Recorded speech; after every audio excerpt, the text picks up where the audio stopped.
இப்போ 4 பவுன் வாங்கினா கூட 26,000 கிட்ட ஆகுது.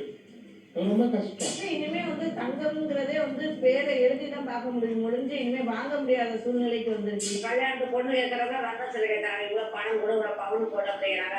நான் கடவுள கூலி வேலை செஞ்சாங்க 1 கிராம் 2 கிராம் பவுன் கஷ்டமா இருக்குது. நான் கோல்டு வாங்க போனப்போ அங்க இருக்கிற கோல்டுல அவங்க சொன்னாங்க தங்கம் மேபி 1 கிராம் 11,000 12,000 வரைக்கும் ஏறும் அப்படின்னு. அவங்க அப்ப சொன்னப்ப எங்க அப்பாவும் சரி நாங்களும் சரி விளையாட்டாங்க. ஆனா இங்க கணக்கு இல்ல நனவானே தெரியல, அந்த அளவு ஏற்றங்கள் இருக்கு. தமிழ்நாட்டின் முக்கிய செய்திகள். கோட்டருக்கு 10 ரூபாய் விலை உயர்வு. 150 ரூபாய் சரக்கு 160 ரூபாய், 180 ரூபாய் சரக்கு 190 ரூபாய். கோட்டருக்கு 10 ரூபாய் விலை உயர்வு. தங்கம் கடுகிடுகிடுன்னு விலை உயர்வு. வாழ்க்கை அதுதான். அதை நியூஸில் போடுறாங்க இன்றைக்கி. தங்கம் கடுகிடுகிடுன்னு உயர்தான். ஏன் கோட்டருக்கு உயர் இல்லையா?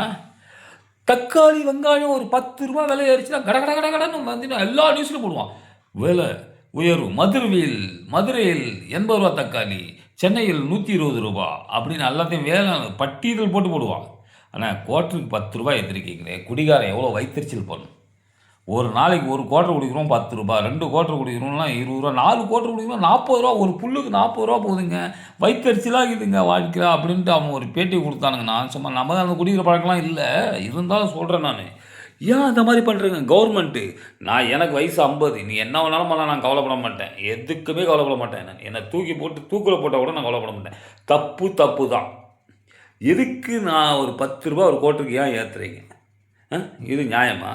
ஒரு விவசாயத்தோட முதுகெலும்பே நம்ம வாழ்வாதாரமே விவசாயம் தான். அதுக்கு எதனா ஒரு ரேட்டை ஃபிக்ஸ் பண்ண முடியுமா? குடிக்கிற கோட்டருக்கு 150 ரூபா சரக்கு 160 ரூபான்னு ரேட்டை ஃபிக்ஸ் பண்ணுறீங்களே, தக்காளி வெங்காயத்துக்கு நீங்கள் ஃபிக்ஸ் பண்ண முடியுதா?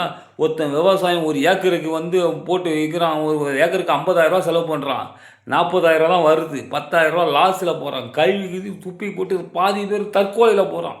வட்டி கட்ட முடியாத அவன் தெரிச்சு போகிறான்லாம் போகிறான். நிலத்தை விற்கிறான், பிளாட்டு போடுறான், விற்கிறான், எல்லாமே போகுது. இது யாருக்கு தெரியுதோ இல்லையா? அரசாங்கத்துக்கு கண்டிப்பாக தெரியும். இருந்தாலும் அதெல்லாம் கண்டுக்கிறது இல்லை. அதான் வாழ்க்கை. எனக்கு எங்கே போட்டாலும் பரவாயில்லைங்க, என்னை எதில் பண்ணாலும் பரவாயில்லைங்க. வாழ்க்கையில் இந்த மாதிரி பண்ணக்கூடாதுங்க. விவசாயியாக வாழ வைங்க.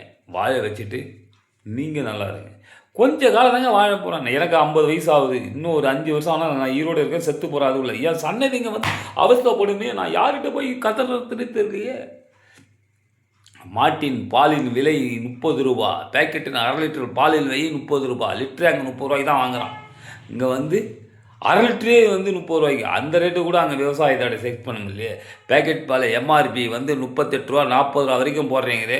ஒரு விவசாயினுடைய பால் விற்கிற விலைக்கு நீங்கள் 40 ரூபா 30 ரூபா, லிட்டரே 30 ரூபாய்க்கு போடுறீங்களே. எருமைப்பால் லிட்டரே 35 40 ரூபாய்க்கு தான் போடுறீங்க. இங்கே 1/2 லிட்டர் பால் விலையே 40 ரூபாய்க்கு விற்கிறீங்க. என்ன நியாயம் தெரியல. நீங்கள் எம்ஆர்பி போட்டு விற்கிறீங்களே. ஒரு விவசாயின்னு பால் கறந்து விற்கிறான், இந்தாப்பா 40 ரூபா தான் கவர்மெண்ட்டு விற்கணும். அதாவது மீட்ரு போடுறீங்க, மீட்ரு போட்டு 28 30ன்றீங்க. ஏன்னா நியாயம்? அப்போ புண்ணாக்கு வாங்குகிறான், வைக்கல் வாங்குகிறான், அந்த மாட்டை காப்பாற்றுறான். எவ்வளோ கஷ்டப்படுறான் தெரியுமா வாழ்க்கையில்? ரொம்ப கஷ்டங்க வாழ்க்கையில். இந்த மாதிரிலாம் இருக்கவே கூடாதுன்றாங்க. விவசாயி அழிஞ்சிட்டே இருக்கிறான். புண்ணாக்கு விலை கிடுகிடுன்னு உயருது. பால் விலை கூட இல்லை. 1 லிட்டர் பால் விலை கூட புண்ணாக்கு விற்க மாட்டேங்குது. அந்த அளவுக்கு ரேட்டு அதிகமாக போகுது. என்ன பண்ண போகிறான் விவசாயி? போகிற வரைக்கும் போக வேண்டியதான், இல்லைன்னா போயிட்டே இருக்க வேண்டியதான். Good bye.